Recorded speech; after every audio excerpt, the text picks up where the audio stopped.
আমাদের মালদা জেলার মানুষ বিভিন্ন সমস্যার মধ্যেই আছেন। সাধারণভাবে জেলার একটা বড় সমস্যা হচ্ছে ভাঙনের সমস্যা, বন্যা এবং ভাঙন। আমাদের জেলার বেশ কয়েকটি ব্লক, প্রায় 6টি ব্লক ভাঙন কবলিত, এবং এগুলো গঙ্গা, ফুলহর নদী, তার ভাঙনে হাজার হাজার মানুষ তারা ঘর বাড়ি হারাচ্ছেন, তাদের জমি জায়গা চলে যাচ্ছে। একটা পুরো গ্রাম পঞ্চায়েত গঙ্গার গ্রাসে তলিয়ে গিয়েছে কালিয়াচক 2 নম্বর ব্লকের। মানে এই গ্রাম পঞ্চায়েতটি আর খুঁজে পাওয়া যাবে না, নেই হয়ে গেছে মানচিত্র থেকে। এবং গঙ্গা ফুলহর নদীর মধ্যে আগের দূরত্ব 2 কিলোমিটারের বেশি ছিল, এখন ভাঙতে ভাঙতে এই দুটি নদীর মধ্যে দূরত্ব 1200 মিটারের কম হয়েছে।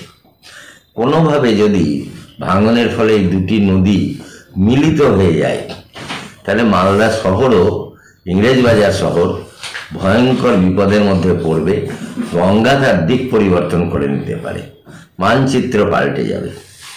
এখন এই ভাঙনের ফলে বহু স্কুল, ঘরবাড়ি, মন্দির, মসজিদ, বড় বড় জনপদ সব তলিয়ে যাচ্ছে। এটা একটা বড় সমস্যা। গঙ্গা জাতীয় নদী, কেন্দ্র সরকার তার দায়িত্ব পালন করছে না।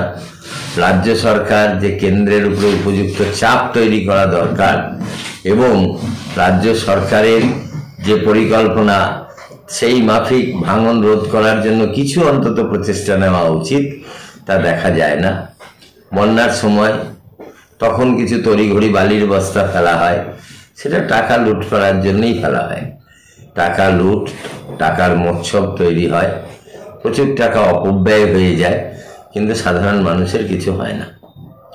এছাড়াও আমাদের জেলায় কোনো বড় শিল্প নেই, ফলে এই জেলার একটা বিরাট অংশের যুবক যুবতীরা তারা চলে যাচ্ছেন ভিন রাজ্যে কাজের খোঁজে, এবং সেখানে গিয়ে দুর্ঘটনার কবলে পড়ে তারা লাশ হয়ে ফিরছেন, কফিনে ফিরছেন।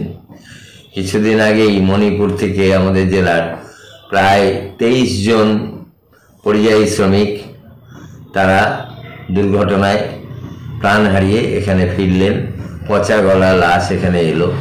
সেখানকার রাজ্য সরকারও যথোপযুক্ত এসি অ্যাম্বুলেন্সের ব্যবস্থা এসব করেনি, ফলে সেই যে লাশগুলি এলো আমাদের জেলার 3টি ব্লকে মানুষ, তারা ভয়ঙ্কর একটা রেল ব্রিজ তৈরি, সেই অ্যাক্সিডেন্টের ফলে তারা প্রাণ হারালেন।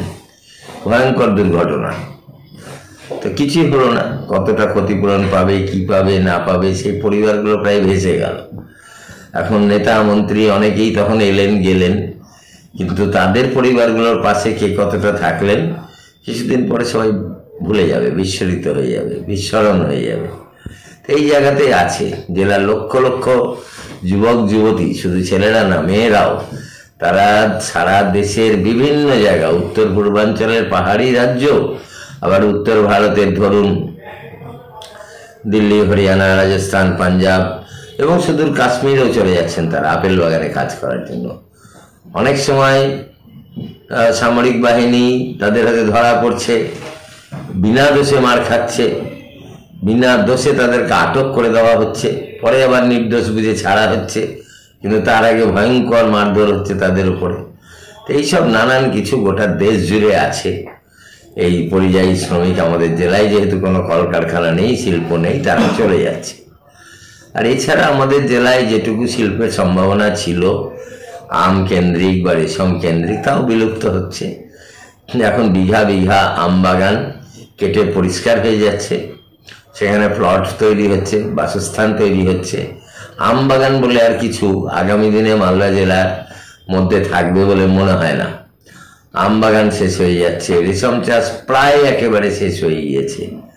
ফলে এই জেলার সামনে একটা ভয়ঙ্কর পরিস্থিতি অপেক্ষা করছে। যদি এখনো সাবধান না হওয়া যায়, তাহলে আমাদের জেলার কৃষি বিপন্ন, শিল্প বলতে কিছু নেই, আম বিপন্ন, রেশম শিল্প বিপন্ন, পরিযায়ী শ্রমিক তারা হাজারে হাজারে জেলা ছেড়ে বাইরে চলে যাচ্ছেন, কৃষক তার ফসলের উপযুক্ত মূল্য পাচ্ছে না, একেবারেই পাচ্ছে না।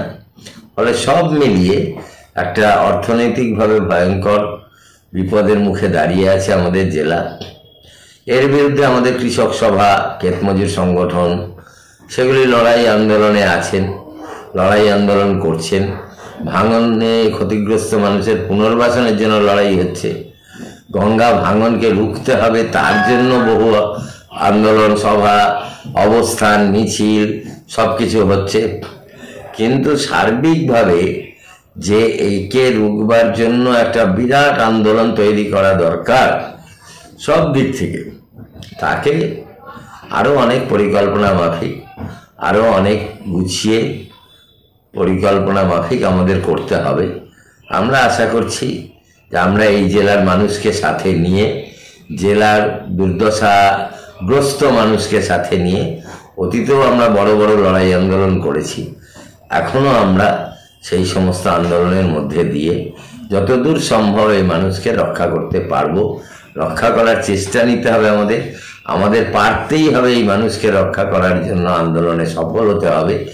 সেই বিষয়গুলি আমরা আমাদের যতটুকু ক্ষমতা রয়েছে, সাংগঠনিক ক্ষমতা, তার মধ্যে দাঁড়িয়েই আমরা মালদা জেলার মানুষকে সাথে নিয়ে এইসব লড়াই আন্দোলনে এগিয়ে যাব।